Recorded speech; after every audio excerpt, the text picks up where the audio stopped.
As the country marks the new year, Health Cabinet Secretary Mutahi Kagwe had a good New Year gift that Kenya will start receiving COVID-19 jabs from next month. And during his daily COVID-19 status briefings, the Health CS revealed that Kenya had ordered the COVID-19 vaccine and was expected in the country by February. And as Chemutai Goin reports, unlike the past week when COVID-19 related deaths had reduced, 11 people succumbed to the virus, pushing the death toll further up. COVID-19 continues to be a thorn in the flesh for governments around the world. Back home and in the last 24 hours, more cases continue to be recorded. 156 people testing positive, pushing the caseload closer to the 97,000 mark. But Health Cabinet Secretary Mutahi Kagwe is worried about the rising number of deaths, as the last 24 hours accounted for 11 deaths. So far, 1,681 Kenyans have succumbed to the disease, most of whom had underlying conditions. And in what may be a ray of hope for many Kenyans, the CS announced that the government had ordered for one of the COVID-19 vaccines and was expected in the country next month.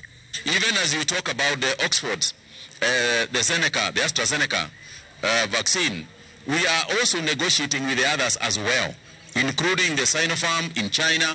We are looking at the Pfizer's.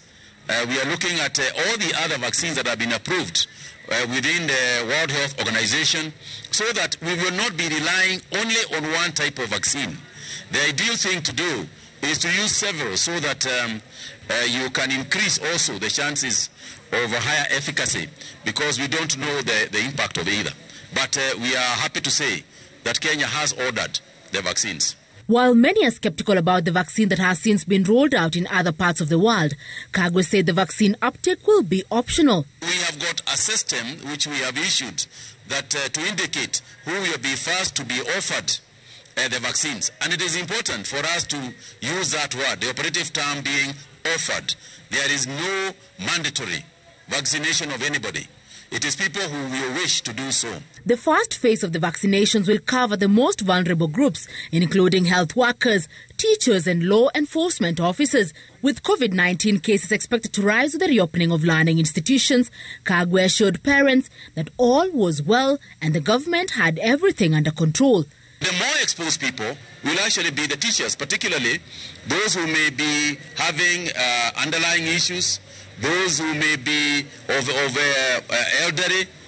So we need to be aware of this and to make sure, and the teachers have been advised to take very serious measures, not to take anything for granted. And on the containment measures in force which are set to lapse on Sunday, Kagwe stated that the National Emergency Response Committee was meeting ahead of the presidential address to the nation. We have extended the existence of the Interfaith Council so that they can also continue to assist us for a period of another six months.